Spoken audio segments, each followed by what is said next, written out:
My name's Barb and I'm 37, living in the heart of Atlanta, Georgia, where the city hums with ambition and opportunity. I share a sleek company-owned condo with my husband, Lucas, in a high-rise overlooking the skyline. We both work for Brooks Construction, a powerhouse founded by my father-in-law that pulls in billions a year, building everything from skyscrapers to sprawling suburbs across the South. I never imagined I'd be here running boardrooms and crunching numbers for a construction empire. But life has a way of throwing curveballs. Growing up, I watched my single mom juggle two jobs, white dressing by day, cleaning offices by night to keep us afloat in a cramped apartment in Mon. She taught me to be sharp, to make decisions fast, and to never back down from a challenge.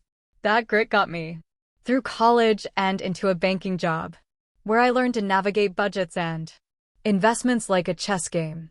I loved the thrill of it, the way numbers told a story if you knew how to listen. But when I met Lucas, I thought my story might shift to something softer. Maybe a quiet life as a homemaker building a family. That dream faded fast. Lucas is the opposite of me in so many ways. He's got this gentle charm, the kind that makes people feel at ease, but there's a fragility to it. Raised in privilege, with a silver spoon and a trust fund, he never had to fight for anything. His father built Brooks Construction from a small outfit into a juggernaut, buying out competitors and earning respect for his tough, brilliant mind. Lucas was supposed to follow in his footsteps, groomed to take the helm, but he's never had the stomach for it. One evening, sprawled on our couch watching some mindless reality show, he admitted it himself. "I'm not cut out to be CEO. Rachel," he said, his voice soft, almost relieved. "I'd just be a figurehead. It's easier that way." I remember staring at him, my heart sinking, wondering how someone could be so content to drift through life. Me, I'm wired differently. Decisions come naturally. I weigh options, trust my gut, and move. My mom used to say I was born with a calculator in one hand and a plan in the other. When I married Lucas, I planned to leave my banking job and focus on us, maybe start a family. But my father-in-law had other ideas. Not long after our wedding, he called me into his office, a wood pan-led room filled with blueprints and awards. "Barb," he said, his eyes sharp. "Despite his age, this company needs someone like you. You've got a head for numbers and a spine to match. Work with us." I hesitated, picturing the quiet life I'd imagined. But the challenge in his voice hooked me. I said yes, and that choice changed everything. At first, I was just another employee, learning the ropes of construction. Timelines, contracts, labor costs. But my father-in-law saw something in me. A few months in, he started inviting me to board meetings, asking my take on deals or budgets. The board, a group of gay-haired menus to running the show, raised eyebrows at the founders' daughter-in-law sitting at the table. I could feel their skepticism, like I was some outsider crashing their club. But I didn't shrink. I'd spent years in banking, analyzing risks and spotting gaps others missed. So I spoke up, offering ideas on streamlining costs or negotiating better supplier deals. Slowly, their frowns turned to nods. They started seeking my input, even deferring to me on big calls. Lucas, though, was barely there. He was a board member by title, but he'd skip meetings, claiming they were too technical or he had other stuff to do. The board didn't bat an eye. His dad's legacy gave him a free pass. One night, I came home from a marathon meeting, my head buzzing with strategies, and found Lucas sprawled on the couch, flipping through channels. "Why didn't you show up today?" I snapped, dropping my bag. "You're supposed to be part of this." He didn't even look up. "You've got it covered, Barb." They listen to you, not me. His tone was casual, like it didn't matter. I stood there, frustration bubbling, wondering if he even cared about the company or us. That moment stuck with me. I started to see the cracks in our marriage. The way his indifference bled into everything. I threw myself into work, driven by the need to prove I belonged, not just as the founder's daughter-in-law, but as someone who could steer the ship. My father-in-law became my mentor, teaching me the ins and outs of the business, how to read a room, when to push, when to pull back. I loved it. The rush of making things happen, of seeing my ideas turn into real growth. But with every step I climbed, Lucas seemed to slip further away, and I couldn't shake the feeling that something was about to break.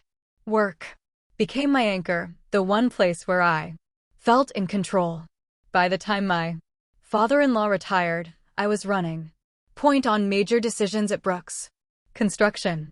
The board leaned on me, asking for my take on acquisitions, labor disputes, even marketing campaigns.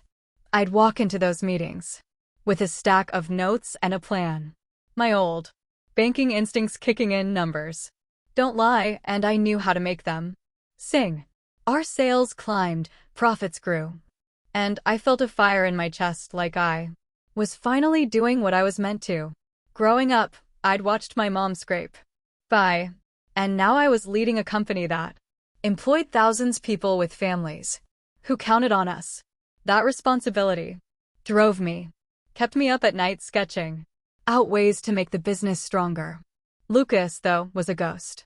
He'd show up at the office some mornings, all pressed shirts and easy smiles. But by lunch, he was gone. I'd find him at home playing video games or napping, as if the company his dad built was just a hobby. I tried talking to him, hoping he'd step up, especially after his father stepped down. "Lucas, this is your legacy," I'd say, my voice sharp with frustration. "Don't you want to be part of it?" He'd shrug, that same maddening shrug, and mutter, "You're doing fine without me." It stung, not just because he was opting out, but because it felt like he was opting out of us too. Our conversations dwindled to small talk. Weather, groceries, nothing real. I'd lie awake at night staring at the ceiling of our condo, wondering how we drifted so far apart. Then my stepsister, Camila, blew into our lives like a storm. Camila's 3 years older, all charisma and sharp edges. We grew up under the same roof. After my mom married her stepdad, a gruff man who never stuck around long, Camila learned early to charm her way through life, always chasing something bigger. Fancy clothes, rich boyfriends, a life that screamed success. Her marriage to a hotshot lawyer ended in flames when she cheated. A scandal that had her ex storming into our parents' house, yelling about betrayal. I was swamped with work, so Lucas went to calm him down. He's good at that, diffusing tension with his quiet, steady vibe. Camilla was all praise afterward, calling me to gush. "Your husband's amazing." Barb handled that guy like it was nothing. I brushed it off, too buried in spreadsheets to think much of it. But Camila saw Lucas differently after that. To her, he wasn't just my laid-back husband. He was the heir to Brooks Construction, a golden ticket. She didn't know he was barely involved, that his executive title was a courtesy from his dad. Camila's always been drawn to wealth. Her ex's high salary wasn't enough to keep her loyal, but it was why she married him. Now freshly divorced and drowning in alimony payments, she was on the hunt again. I didn't see it coming. I was too caught up in board meetings and growth projections to notice the way she started lingering around Lucas, laughing too loud at his jokes, texting him about catching up. One evening, I came home exhausted, my head spinning from a day of negotiating a new contract. Lucas was waiting in the Living room, his usual easy grin gone. "Barb, we need to talk," he said, his voice heavy. My stomach twisted. Lucas never sounded serious. I sat down, bracing myself. "Camila is pregnant," he said, looking at the floor. "It's mine. I want a divorce." The words hit like a punch, knocking the air out of me. Pregnant? Divorce? My mind reeled, trying to piece it together. Camila, my stepsister, who'd always chased what wasn't hers. Lucas, my husband, who'd barely cared enough to show up for work, let alone our marriage. I wanted to scream, to demand answers, but all I could manage was, "When's she coming to talk about this?" He mumbled something about her visiting on my next day off. I nodded, numb, already knowing I'd need to face this heat-in, just like everything else. The days after Lucas's bombshell felt like wading through fog. I went through the motions at work, leading meetings, signing off on deals, but my mind kept replaying his words. Camila's pregnant. I want a divorce.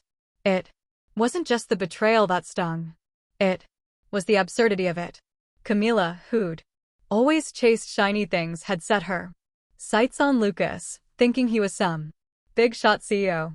And Lucas, too spineless to say no, had let it happen. I felt like an idiot for not seeing it, for letting work blind me to the cracks in my life.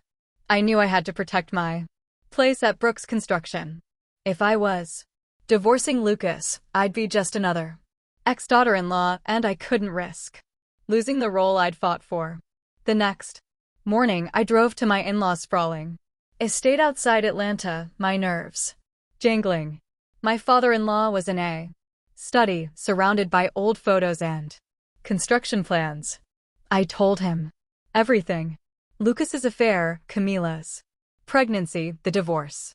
My mother-in-law, hovering nearby, gasped, her eyes lighting up at the mention of a grandchild. But one sharp look from my father-in-law silenced her. He leaned back, his face unreadable, then smiled. "Barb, you're the heart of this company," he said. "I don't care what Lucas does. You keep running things. I'll handle him." Relief washed over me, mixed with a pang of sadness. My father-in-law valued the business, his legacy, over his own son. But for me it meant I could keep my purpose, my place. When my day off came, Camila showed up at our condo, all smug confidence, her designer bag swinging like a trophy. "Barb," she said, her voice dripping with pity, "I'm so sorry you couldn't have kids. But don't worry, I'll make sure you get plenty of money to start over. Just leave this place." She gestured at the condo like she already owned it. Lucas sat there silent, his face blank as ever. I wanted to laugh at the absurdity. Camila thought she was stealing some billionaire lifestyle, but she had no idea how little Lucas actually had. I kept my cool, channeling the same focus I used in boardrooms. "Divorce is fine," I said, my voice steady. "But we'll need lawyers to sort out alimony and property. And Camila, you really think Lucas is the prize you're after?" Her eyes narrowed, but she waved it off, all bravado. "I know it's real, Barb. Lucas's got everything I need." I bit back a smirk. She thought he was the president, the heir, sitting on a fortune. She didn't know the condo was company property, or that Lucas's executive salary barely covered his coffee runs. I let her talk, her arrogance filling the room while I mentally mapped out my next steps. This wasn't just about a broken marriage. It was about protecting what I'd built. And I wasn't letting either of them take it from me. The divorce negotiations were set for the next day, and I was ready. I'd hired a sharp lawyer, Mia, who'd handled high-stakes corporate cases and knew how to keep things fair but firm. We met in a sleek conference room at Brooks Construction, the Atlanta skyline glinting through the windows. Camila strutted in, acting like she'd already won, while Lucas slouched beside her. his usual indifferent mask in place. I sat across from them, Mia at my side, my heart pounding, but my face calm. I'd spent years outsmarting competitors in boardrooms. I could handle this. Camila started strong, tossing her hair. Rachel, name your price for alimony. I'll make sure you're taken care of. Her tone was patronizing, like she was doing me a favor. Mia raised an eyebrow then slid a document across the table. Since you're offering, we'll be claiming alimony from both Lucas and you, she said coolly. Camila's jaw dropped. Me? I'm already paying my ex, she sputtered. I leaned back, watching her confidence crack. She hadn't expected this, hadn't thought through the mess she'd made. My mom's voice echoed in my head, people who chase shortcuts always trip. Camila was tripping hard. Then came the property division. Camila, still trying to regain her footing, declared, this condo's Lucas's family's right. It's not part of the split. Mia didn't miss a beat. The condo and the land it's on belong to Brooks Construction. The company decides who stays. Lucas blinked, surprised. Wait, I thought it was Dad's, he mumbled. Camila's face went pale. So, we can't live here? She asked, her voice sharp. Mia's reply was crisp. You can if the company allows it. But that's up to the acting CEO. She glanced at me and I saw Camila's eyes widen as the truth hit her. Hold on, Camila said, turning to Lucas. You're not the CEO. I stepped in, my voice calm but firm. I'm the acting CEO, Camila. Lucas is an advisor. No executive power. My father-in-law made me president when he retired. The board trusts me to run things.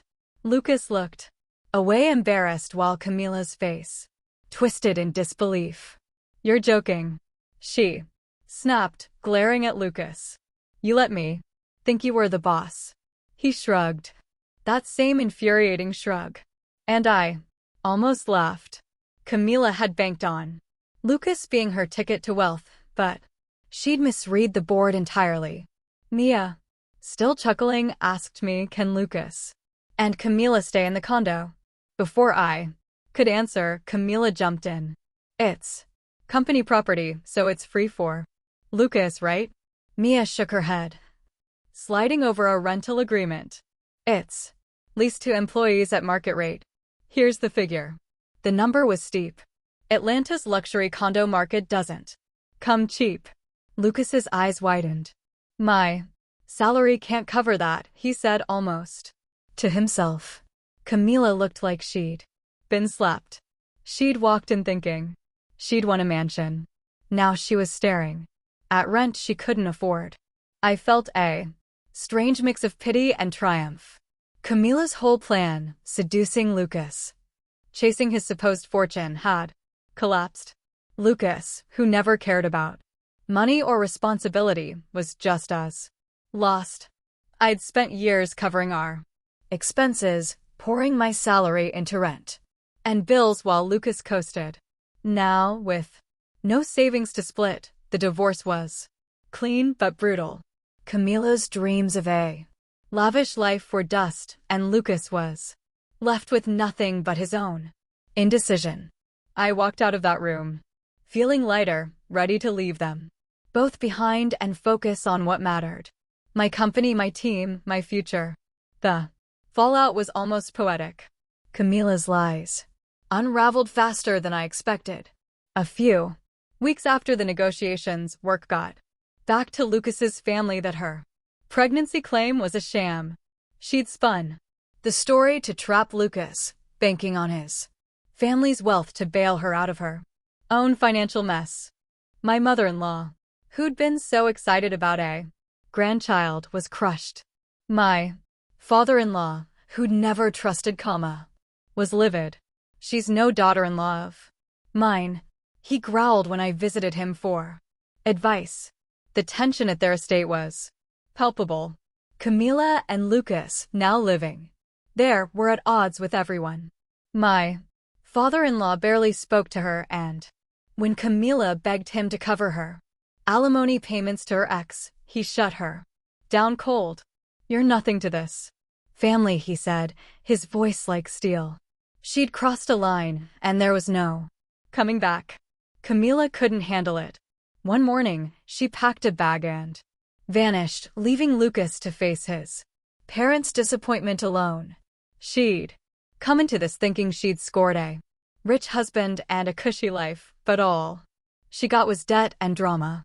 Lucas, meanwhile, tried to crawl back to me.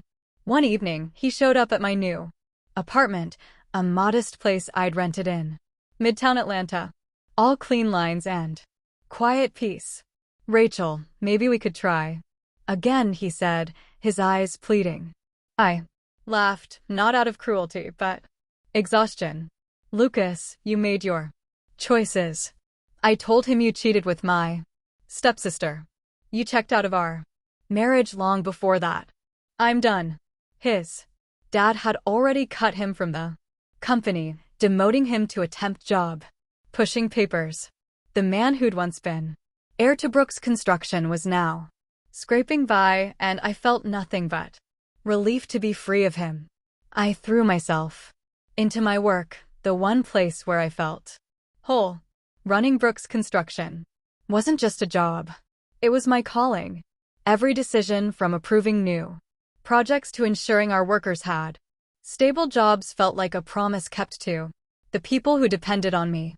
I thought about my mom, how she'd worked herself to the bone for me, and I channeled that into making the company better. Our profits climbed, new contracts rolled in, and the board started calling me the backbone of the business. My father-in-law became my rock, offering advice over coffee at his estate, his gruff wisdom grounding me.